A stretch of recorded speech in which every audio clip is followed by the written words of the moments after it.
যে রান্না করব গরুর মাংসগুলো কিন্তু আমি ভালো করে ধুয়ে ছাঁকনির মধ্যে ছেঁকে রেখেছি। আর মাংসগুলো কিন্তু ছোট ছোট টুকরা করছি।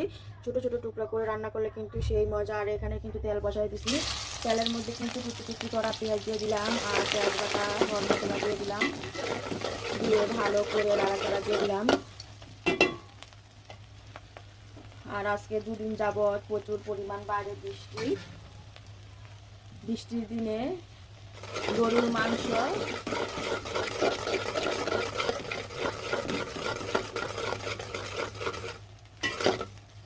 এই স্বাদ। এখানে কিন্তু আদা রসুন দিয়ে দিলাম, আদা রসুনটা দিয়ে কিন্তু ভালো করে নাড়াচাড়া দিয়ে দিলাম। আর পেঁয়াজগুলো কিন্তু খুব সুন্দর বাদামি কালার হয়ে এসেছে। আর এখানে কিন্তু মরিচের গুঁড়ো দিয়ে দিলাম, মরিচগুলো দেখতেই পাচ্ছেন, লাল টুকরা মরিচ।